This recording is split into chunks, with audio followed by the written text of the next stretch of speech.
It is an incredible honor to stand before all of you today to deliver this year's J.E.A. Mills Memorial Lecture. I do so with deep emotion and profound humility, paying tribute not only to a president, but to a teacher, a mentor, and a father figure whose life significantly shaped mine and the lives of many others. As I prepare to share my reflections of Uncle Fifi, I am reminded of former President Muhammadu Buhari's words. He said, "President Atta Mills was a good man, a very good man, one of the very best from our continent." These words capture the essence of the man we honor today. My name is Charlotte Kesson-Smith Osei, and I had the extraordinary privilege of being taught commercial law by Dr. Mills, as he was, at the University of Ghana, Legon, and later company law at the Ghana School of Law. More significantly, in 2011, he appointed me as chairperson of the National Commission for Civic Education, making me the first woman to hold that position in Ghana's history. Today, I speak as a mentee, reflecting on the profound impact of a teacher who saw potential where others saw youth, who offered opportunity where others saw inexperience, and who built bridges where others saw divisions. A theme for this year's memorial lecture is Atta Mills, a case study for the Fourth Republic. I will be approaching this theme through three lenses. I will look at Prof as a man, Prof as a teacher, and Prof as a president. And then I'll share the reflections of a mentee. It's important to look at Prof's character because his character defined everything he achieved, and his character is the reason why we're honoring him today. Prof was born on 21st July 1944 in Takwa, Western Region, and he tragically passed away on July 24th, 2012, just 3 days after his 68th birthday. But in those 68 years, Prof lived a life that exemplified the highest ideals of scholarship, public service, and human dignity. He was born to John Atta Mills Sr., an educationist at Commenda Teacher Training College, and Mercy Dawson Amwa. Young Fifi was a second child and the first son among 7 siblings. From his father, we learn that he inherited a love of learning and teaching, and from his mother, he gained the gentle strength that would characterize his leadership style. His educational journey, as we've been told, took him from Huni Valley Methodist Primary School to Commenda Methodist Middle School, and then to Achimota School, where he completed his ordinary and advanced level certificates in 1961 and 1963. At the University of Ghana, he completed his Bachelor of Law degree and Professional Law certificate in 1967. Mills's pursuit of higher education took him to the London School of Economics for his LLM in 1968, and then to the School of Oriental and African Studies at the University of London, where he earned his PhD in law in 1971 at the remarkably young age of 27. His selection as a Fulbright scholar to Stanford Law School in 1971 was not merely an academic achievement. It was a testament to Prof's character and potential. The Fulbright program chose him not just for his intellectual capabilities, but for his potential to be a bridge builder and a leader. At Stanford, his colleagues remember him as someone who listened more than he spoke, who asked thoughtful questions, and who approached every challenge with both intellectual rigor and human compassion. He was, in the words of one Stanford professor, a scholar gentleman in the truest sense of the term. Perhaps no quality defined Mills the man more than his humility. In a continent where political leaders are often known for high-handed approaches to power, Mills remained remarkably grounded throughout his life and presidency. His humility was not weakness, it was strength under control. This humility was evident in his famous declaration that I have always said that I will be president for all Ghanaians, whether they voted for me or not, and without consideration for which part of the country they come from. These were not mere campaign promises. They were the words of a man who truly understood that leadership is service and not privilege. His approach to leadership emboldened me personally on 2 occasions to tell him, while he was president, that I thought a decision he took was wrong, and in another case, the decision was unfair because he had not listened to the other party. Typical of Prof, he took the criticism very calmly. We argued as lawyers, and he told me, when you're president, you see things very differently. Eventually, in one of the matters, months later, I got a message from him. He said, you were right and I was wrong. That was an emotional moment for me and a great lesson in leadership. And I did learn that power that fears criticism is already bankrupt.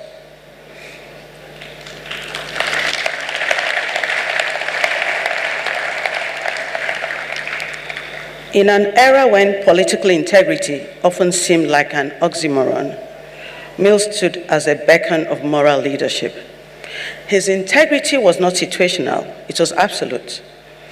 Asiwaju Bola Ahmed Tinubu, current president of Nigeria, best captured this aspect of Prof in his tribute when Prof died. He said, President Atta Mills was a man with a profound, comprehensive intellect.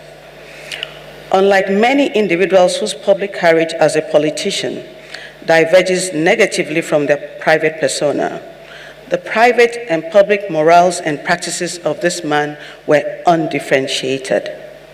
There was no seam dividing the public official from the private man. He was guided by a moral compass that did not waver according to the circumstance. Before President Tinubu knew this, those of us who were his students knew this already. Interesting story from first year. We had decided to go to London over the summer holidays to job. My first challenge, of course, was getting a visa. I went for the visa interview, and the official interviewing me asked me what I was going to do in London for 3 months.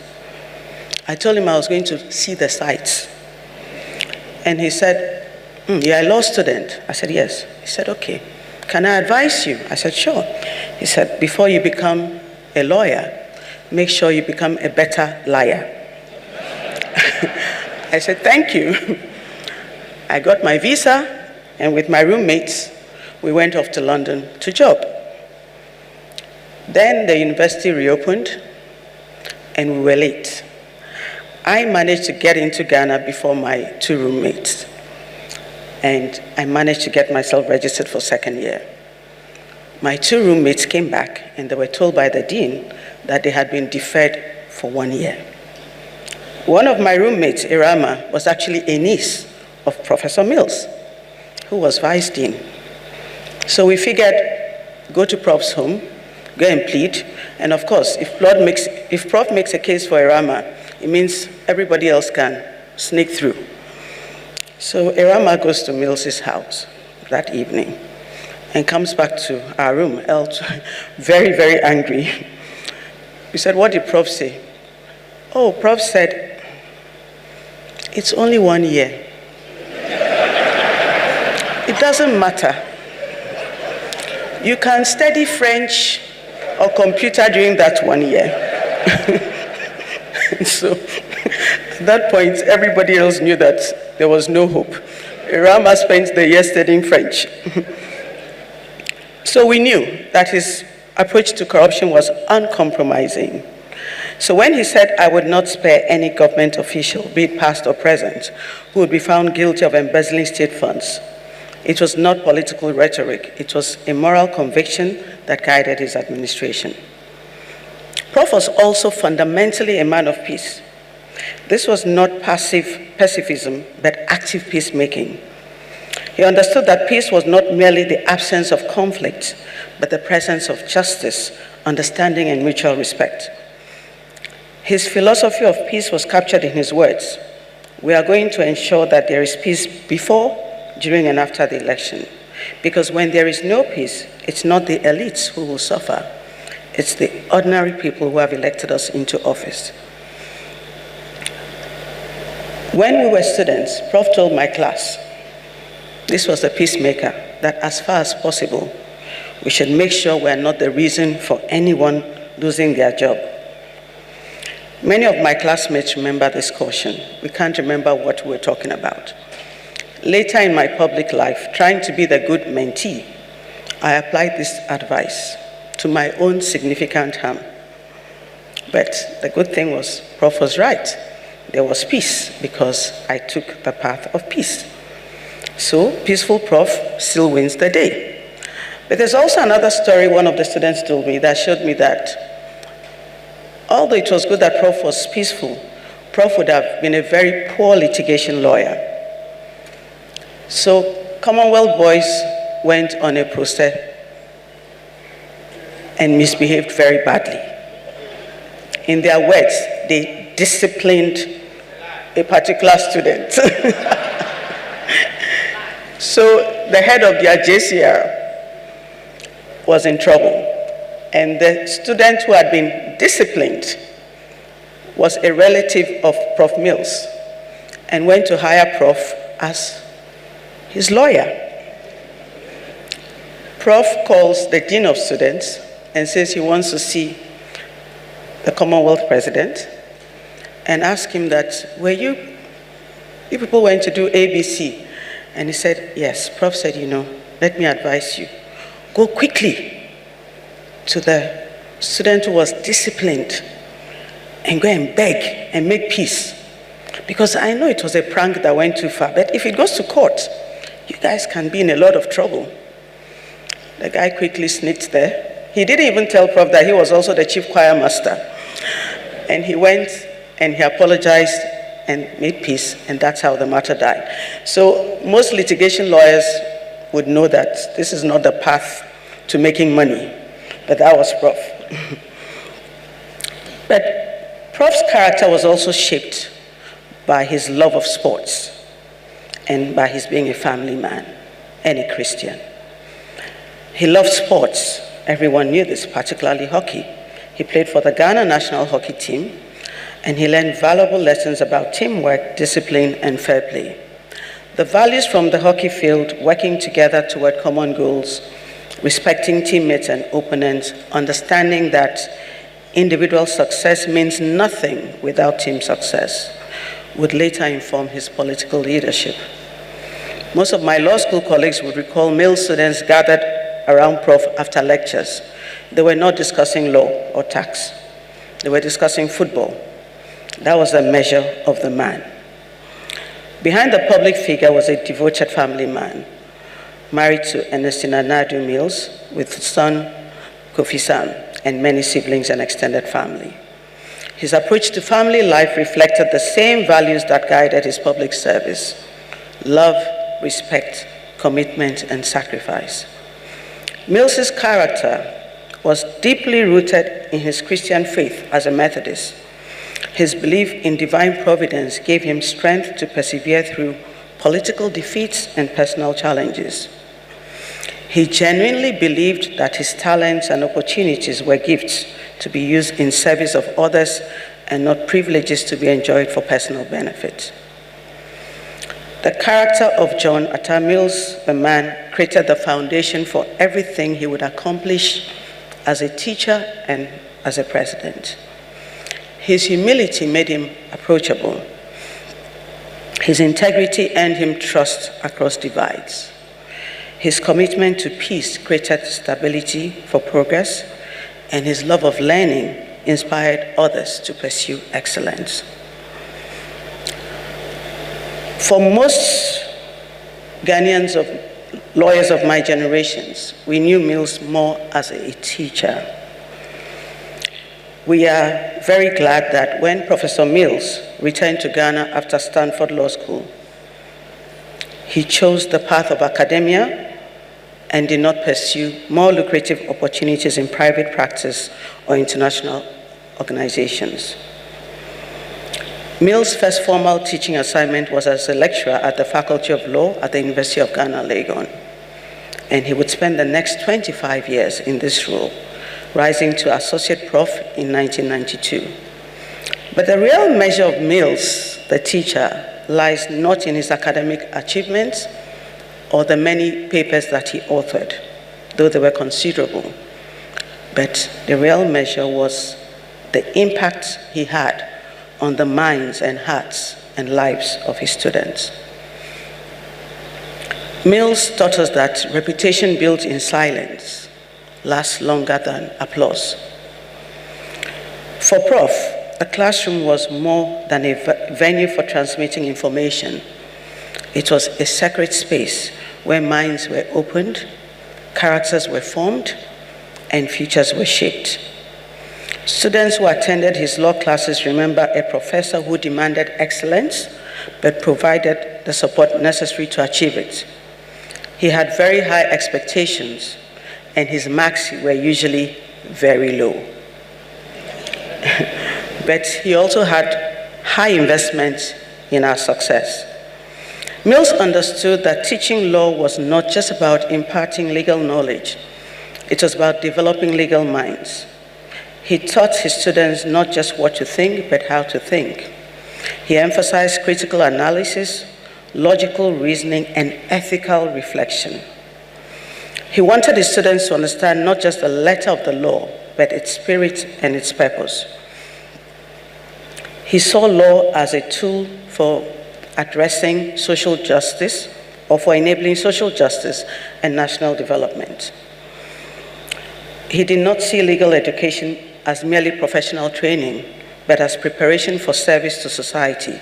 Hence his earlier admonition about not being the cause of anyone losing their job. He also emphasized the importance of integrity in legal practice. He understood that as lawyers, we would face situations where we could choose between personal gain and professional ethics. Through his teaching and personal example, he sought to instill in his students the moral foundation necessary to make the choice. And this teaching went beyond the classroom to his approach to everything.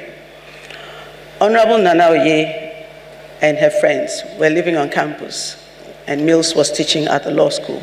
His lectures were at 7 a.m. in the morning because he had to lecture before going to the IRS.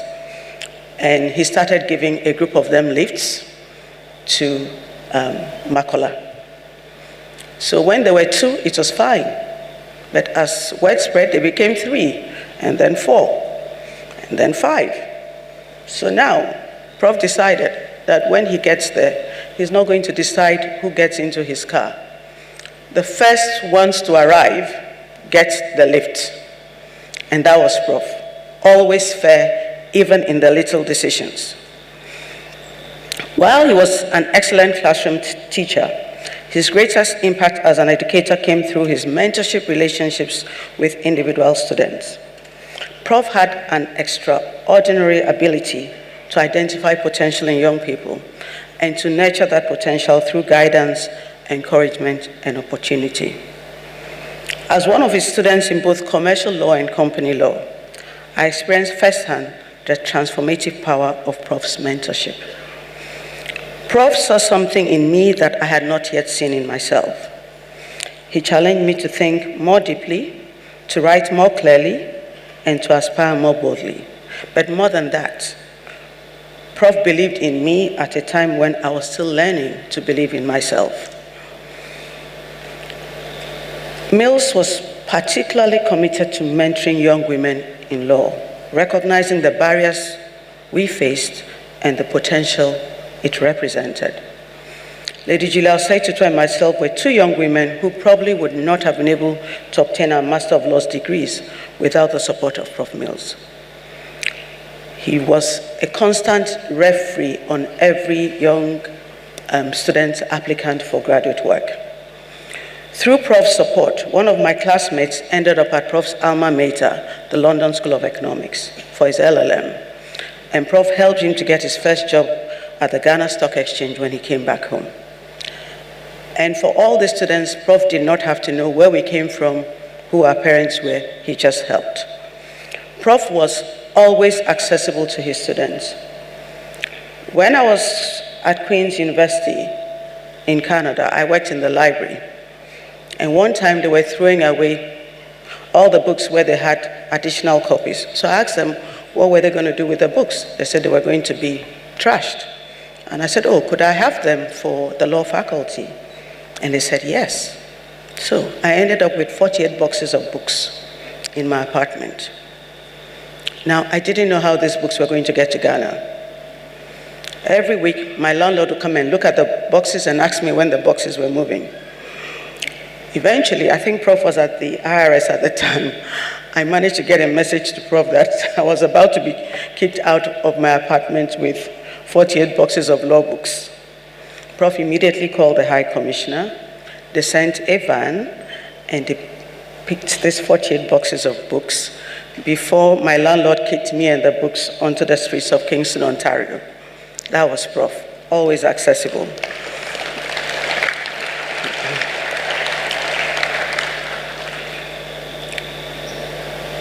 Beyond all this, Prof was very committed to building the institutional capacity of the Faculty of Law. He wanted Ghanaian students to be able to compete with their counterparts anywhere in the world. But he also wanted us to understand and address the specific legal and development challenges facing Ghana. So as much as Prof would help you to get graduate admissions and go do your master's, Prof would always stay in touch and encourage you to come back home. So his appointments as visiting professor at Temple University in Philadelphia, and he was a visiting lecturer at Leiden University in the Netherlands, enriched his teaching. It also opened up opportunities for us, his students, because most of us got admission to these universities because on the strength of Prof's references. Prof was also a very kind lecturer. He was one of those lecturers who was always giving lifts to his students. There was one particular lift story that happened in my class that was very interesting. Because the three parties in this story are now a Court of Appeal judge and two very respected lawyers, I will not mention their names. So, one day, the one who is now a judge was studying at the law library. He took off his shoes while studying and he fell asleep. Another classmate, let's call him J1, goes and picks his shoes. Then he decides to leave the library and hands the shoes over to J2. It was time for a lecture. J2, rather than leaving the shoes in the library, took the shoes to the lecture room. So our current Court of Appeal judge had to walk barefoot to the lecture room.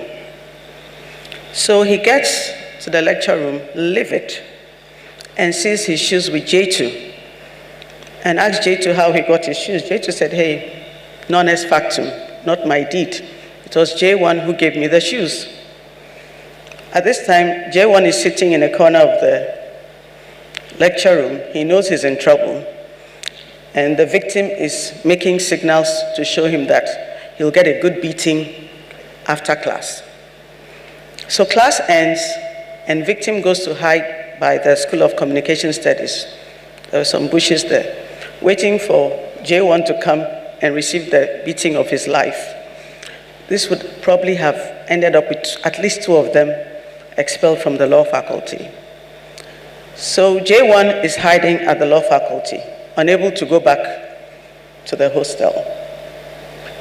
And then luckily for him, Prof used to come evenings to check his mailbox on his way home. Prof comes, law faculty is dark, and Prof is like, what are you doing here? He mumbles something. Prof said, no, you get into my car. So he gets into Prof's car. They drive past the victim, still standing in the bushes, and he waves at him, waiting to beat him up. And Prof takes him straight to his hostel, which was out of Prof's way, and then Prof drives off to Legon Hills. And so every time we talk about this, I tell them, certainly one of you would not be a lawyer today and one would not be a judge, because you would have all been sent home. But that was the measure of Prof, and that was the kind of relationship Prof had with his students. Perhaps his greatest achievement as a teacher was his role in creating the next generation of legal and political leaders in Ghana. Many of his former students have gone on to distinguished careers in law, business, government, and civil society. They carried with them not just the legal knowledge he had imparted, but also the values and principles he had modeled. My own appointment as chair of the NCCE in 2011 was just one example of how Mills continued to mentor and support his former students throughout their careers. He did not see graduation as the end of his relationship with his students, but as the beginning of a new phase of mentorship and support. Even as president, Mills maintained his commitment to education and to young people. His administration's focus on education reform, his emphasis on bringing young people into government, and his continued engagement with students and young professionals all reflected his understanding that leadership was ultimately about teaching and mentoring the next generation. When we talk about Mills bringing his students into government, Professor Kwame Nkrumah likes to remind me that he was also a student of Prof. Mills. But I have spoken to other former students of Prof, and we have unanimously agreed to reject him from that club on the grounds of age. He doesn't qualify, and he's a prof. We are dealing with the young students. So Mills understood that the teacher's role was not just to impart knowledge, but to inspire learning. He wanted to create not just knowledgeable citizens, but thinking citizens who could analyze problems and evaluate solutions and contribute to national development. These traits we see in his path to the presidency and how he served as president. Prof's journey to the presidency was not a straight path, but rather a testament to perseverance, principle, and the democratic process. His political career began in earnest when he was selected as vice president under President Jerry Rawlings in 1997, serving until 2001. This experience provided him with invaluable insights into the workings of government and the challenges of leadership in a developing democracy. His first bid for the presidency in 2000 ended in defeat to John Agyekum Kufuor. Rather than retreating from politics, Mills used this setback as a learning opportunity. His second attempt in 2004 also ended in defeat. But again, he demonstrated the resilience and determination that would characterize his leadership style. It was not until 2008, on his third attempt, that Mills finally achieved his goal of becoming president of Ghana. His victory was narrow, less than 1 percentage point in a runoff election. More importantly, it represented a peaceful transfer of power between political parties, demonstrating the maturity of Ghana's democracy and Mills' commitment to democratic principles. Mills came to the presidency with a clear vision encapsulated in what he called the Better Ghana agenda. This was not merely a campaign slogan for him, but a comprehensive framework for national development that reflected his understanding of Ghana's challenges and opportunities. The Better Ghana agenda was built on several key pillars: economic transformation, social development, good governance, and infrastructure development. But underlying all of this was Mills' fundamental belief that Ghana's greatest resource was its people, particularly its young people. He understood that building a better Ghana required not just better policies, but better leaders. And that meant investing in the leadership development of the next generation. Mills's approach to the Better Ghana agenda was characteristically thoughtful and inclusive. He did not claim to have all the answers, but he rather sought to create a framework within which Ghanaians could work together to find solutions to their common challenges.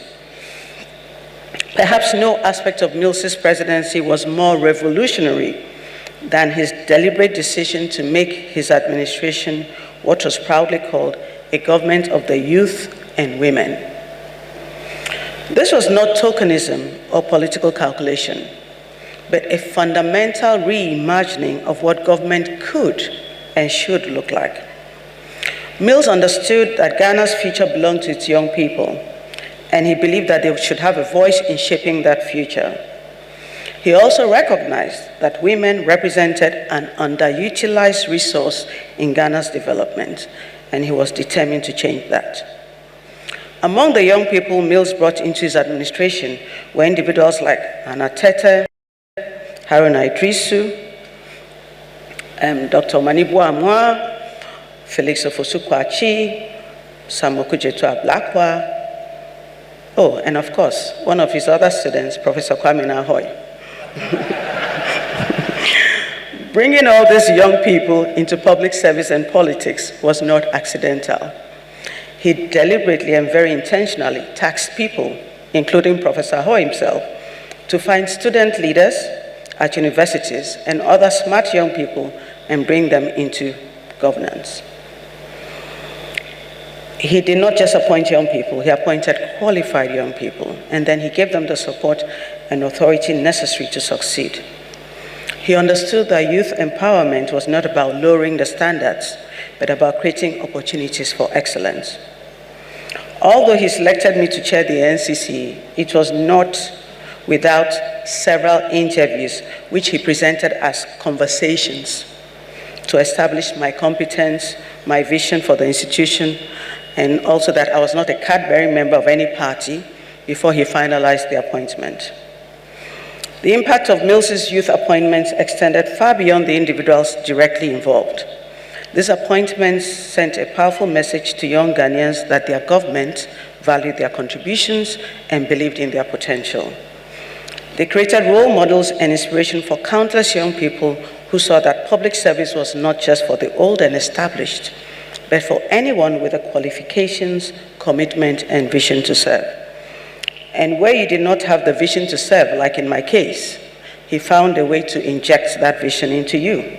You would serve. His approach to youth empowerment was rooted in a broader philosophy of inclusive leadership. He genuinely believed in his often quoted words, "I have always said that I will be a president for all Ghanaians, whether they voted for me or not, and without consideration for which part of the country they come from." It was not political rhetoric. It was a governing philosophy that shaped every aspect of his administration. Mills understood that Ghana's diversity, ethnic, regional, religious, gender, and generational, was a source of strength, not division, but only if that diversity was properly harnessed and included in the governance process. His economic stewardship is also worthy of mention. Prof inherited an economy facing significant challenges, including the global financial crisis of 2008-2009. His response demonstrated both his intellectual rigor and his commitment to evidence-based policymaking. Rather than relying on ideological prescriptions, Mills and his team carefully analyzed Ghana's economic situation and developed targeted interventions. One of the most significant developments during his presidency was the beginning of large-scale oil production in Ghana in December 2010. This presented both enormous opportunities and significant risk. Mills approached this challenge with characteristic thoughtfulness, working to ensure that oil revenues would be used for long-term development rather than short-term consumption.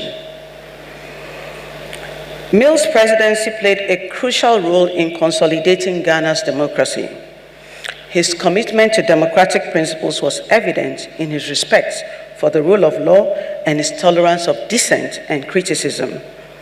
Kofi Annan, former UN Secretary General, said of Prof, "Ghanaians must extol the late president because his reign transformed the country as a model of investment possibilities.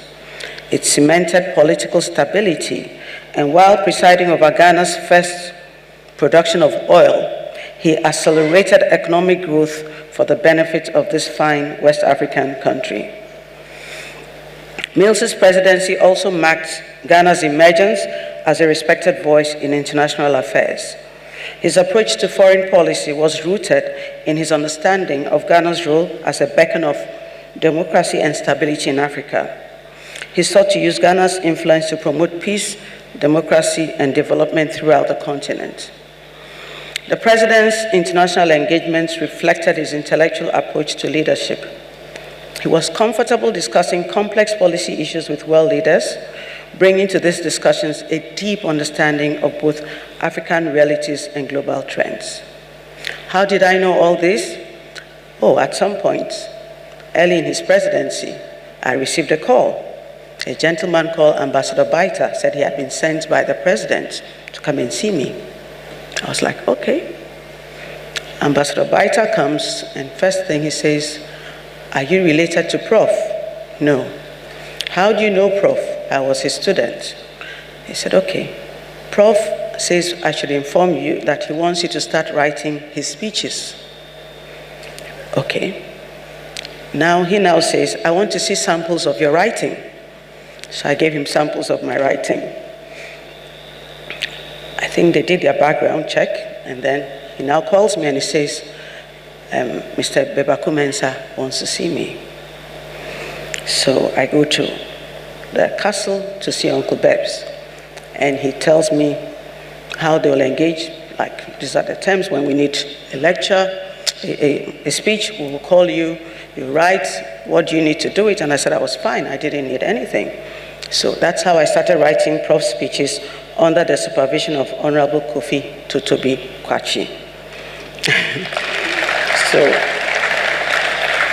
I would, when Prof requested a speech, I would write and I'll send it to Uncle KTQ, who would look at it and say, "Hey, Charlotte, there's no politics in this speech." And then he would infuse it with the politics. Prof's presidency ended tragically with his death in office on July 24, 2012. He literally gave his life in service to Ghana, working until his final day to build the better Ghana he had promised. Prof's death was not just the loss of a president, but the loss of a teacher, a mentor, and a father figure to millions of Ghanaians. The circumstances of his death, dying in office while serving his people, provided a final testament to his character and commitment. He could have stepped down when his health began to fail, but he chose to continue serving until the end. This was not stubbornness or ego, but a deep sense of responsibility to the people who had entrusted him with leadership. Prof's peaceful succession by his Vice President, His Excellency John Dramani Mahama, demonstrated the strength of Ghana's democratic institutions and the wisdom of Prof's approach to governance. The smooth transition was a tribute to the democratic culture that Mills had helped to nurture and strengthen. Although his presidency was tragically cut short, it left an indelible mark on Ghana and its people. His legacy as president can be measured in many ways. The peaceful elections, the young leaders he empowered, the institutions he strengthened, and the vision he articulated for Ghana's future. But perhaps his greatest legacy as president was his demonstration that leadership could be both effective and ethical, both strong and humble, and both visionary and practical. Prof was not a saint. Like all humans, he had his shortcomings, but we are the better for his having been here. Prof left his family, his students, his mentees, and his country better than he met them, and for that, we are grateful.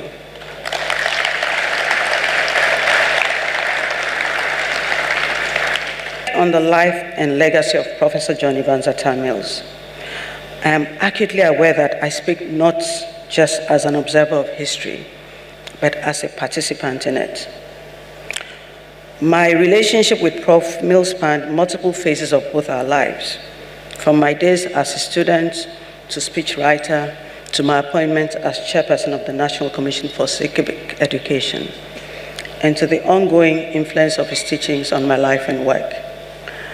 I remember when Prof died, one of my colleagues at the NCC told me at a meeting that, as for you, everybody knows your godfather has died. So I think at that point, they all recognized that I was now an orphan. But the journey from student to mentee to public servant was not one I had planned or even imagined when I first entered this classroom.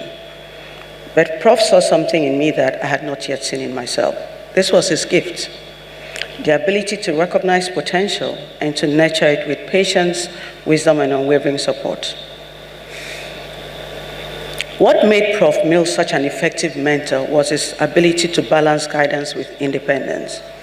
He provided direction when I needed it, but he also encouraged me to think for myself and to develop my own perspectives and approaches.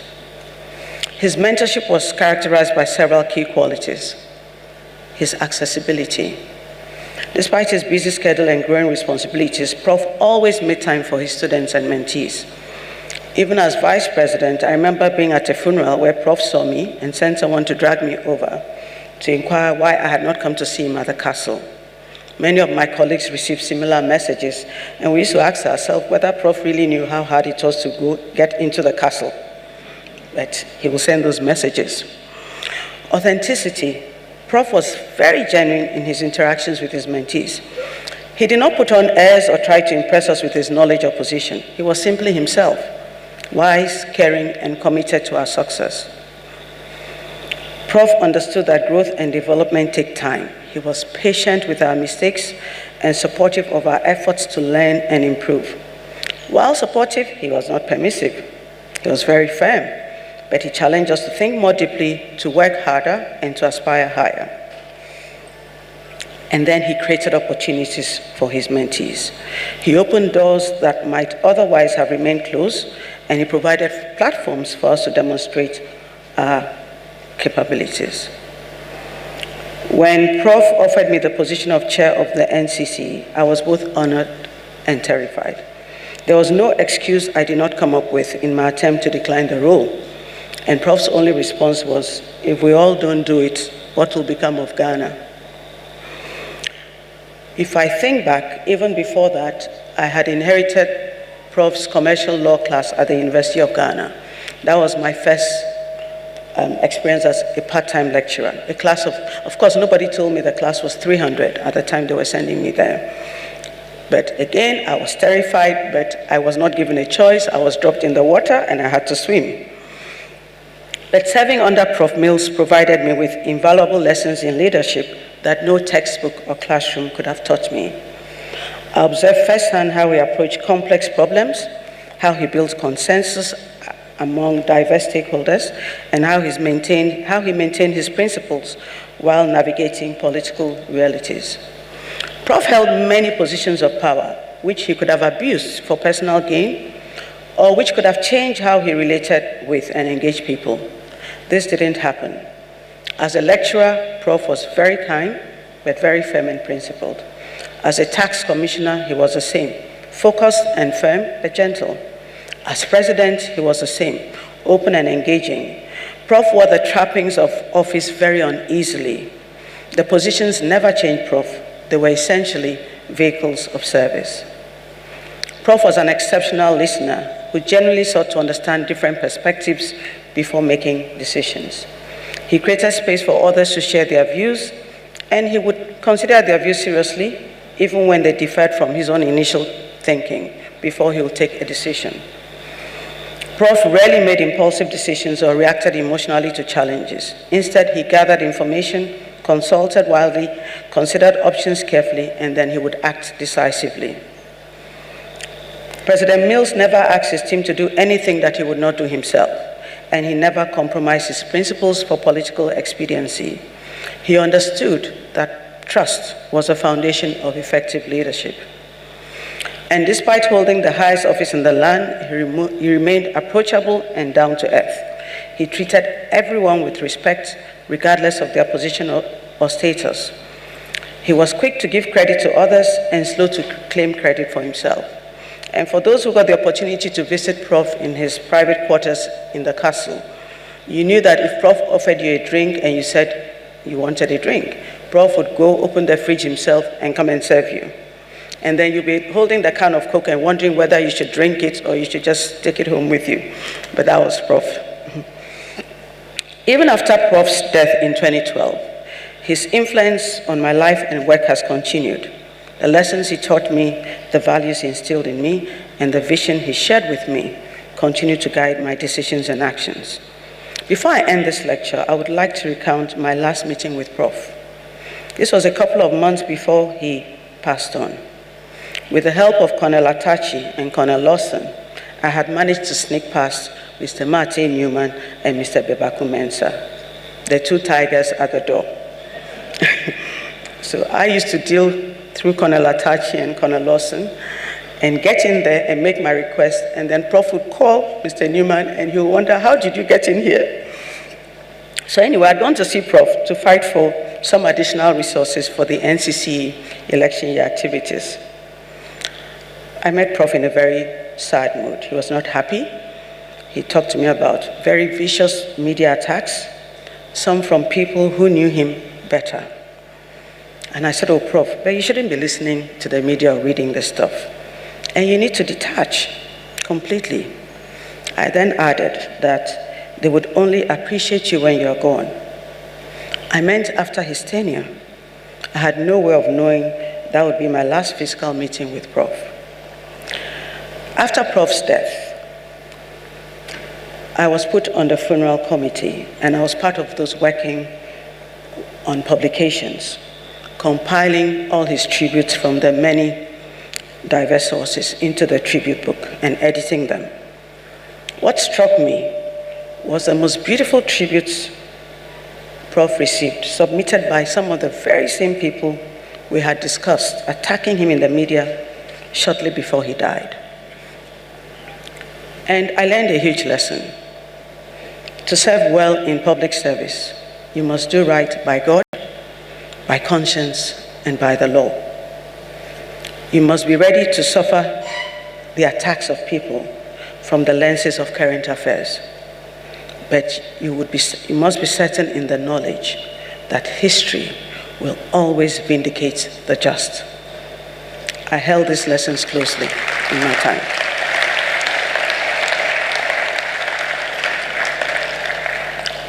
As I conclude these reflections on Professor John Evans Atta Mills, the man, the teacher, and the president, I am struck by the timeless relevance of his example. In a world that often seems to reward cynicism over idealism, self-interest over service, and division over unity, Professor Mills's life stands as a beacon of what is possible when leadership is rooted in character, guided by principle, and dedicated to the common good. One of the most remarkable aspects of Prof's life was its integration. Prof was not three different people, the man, the teacher, and the president, but one person whose character, values, and principles remained consistent across all roles and contexts. The humility that characterized him as a man informed his approach as a teacher and shaped his style as president. This integration is perhaps Prof's most important lesson for all of us, but especially for young people who are still forming their identities and choosing their paths. Prof showed us that it is possible to be authentic and consistent, to maintain one's principles while adapting to different roles and responsibilities. As we honor Prof's memory, we must also commit ourselves to continuing his work. This is not just the responsibility of those who knew him personally, but of all Ghanaians and all Africans who share his vision of a better future. For young people, it is important to pursue excellence in your education and your work, to seek out mentors and to be willing to learn, to take advantage of opportunities to serve others, and commit yourself to building the kind of society that Professor Mills envisioned. For leaders at all levels, it is important that we invest in young people, that we create opportunities for their development and advancement, that we lead with integrity and humility, and to remember that leadership is ultimately about service, not privilege. For all of us, we need to embody the values that Professor Mills exemplified: honesty in our dealings, compassion in our relationships, excellence in our work, and service in our communities. Professor Mills once said that my doors are always open. We'll make sure to provide the resources and make the necessary contacts. As a government, we will give you the fullest support. These words capture the essence of his approach to leadership and mentorship throughout his life. Even in death, Prof's doors remain open. His example continues to teach us, his vision continues to inspire us, and his legacy continues to challenge us to be better than we are. He remains our eternal teacher, showing us through his life what is possible when character meets opportunity, when principles guide power, and when service defines success. Prof understood that the ultimate measure of any generation is not what it accomplishes for itself, but what it makes possible for the next generation. He dedicated his life to ensuring that young people's dreams were not destroyed, but nurtured, supported, and given the opportunity to flourish. Today, as we face new challenges and new opportunities, we must ask ourselves, are we nurturing the dreams of our young people? Are we creating opportunities for them to serve and lead? Are we providing them with the education, the mentorship, and support they need to build a better future? Professor Mills would want us to answer these questions not just with words, but with actions. He would want us to open our doors as he opened his, to provide resources and support as he provided them, and to believe in young people as he believed in us. I have wondered many times, would Prof be happy with us, with me, with the current state of Ghana? I think Prof would be outraged at how we are permitting galamsey to damage our environments, our bodies, and our future. Prof would be sad at the level of lies and vitriol we hurl at each other daily in the media, especially online. The rabid partisanship would probably depress Prof. But Prof would also be happy that his wife, his son, and his family are thriving. They are still standing.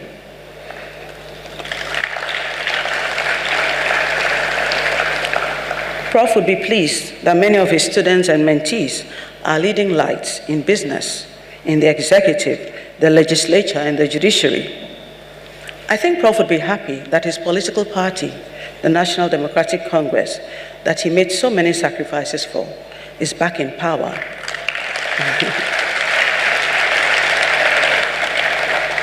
Is back in power and seems re-energized, refocused, and with many young people involved in party activities.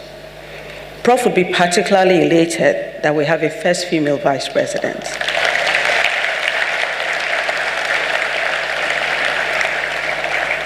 He would also be very happy that across the political divide, NPP, NDC, CPP, all of them, we have an influx of young men and women, professionals and academics, embracing public service and politics.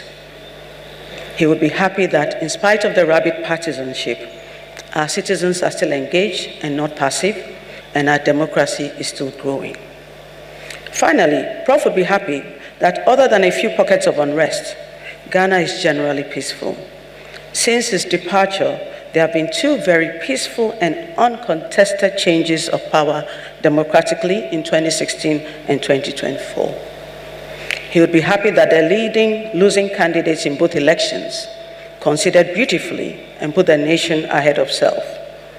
In the sub-region and across the continent, Ghana still stands as a beacon of democracy and peace and is respected globally in the Committee of Nations. Asomdwehin would be happy.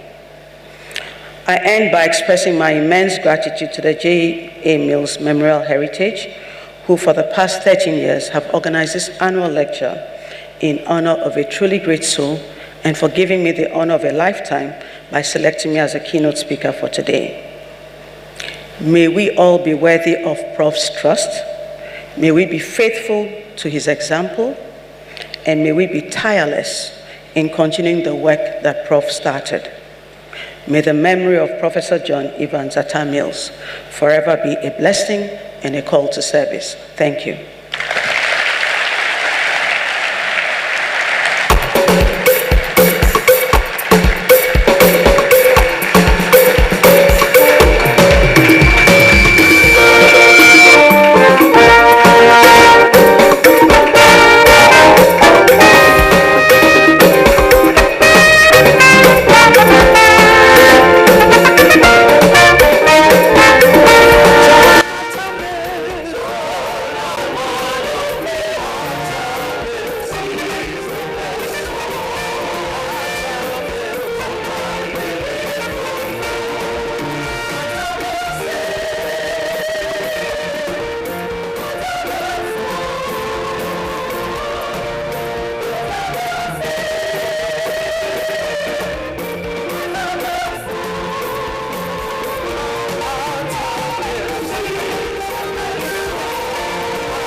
Citizen TV, Accra, Ghana. Citizen TV, the citizen's power.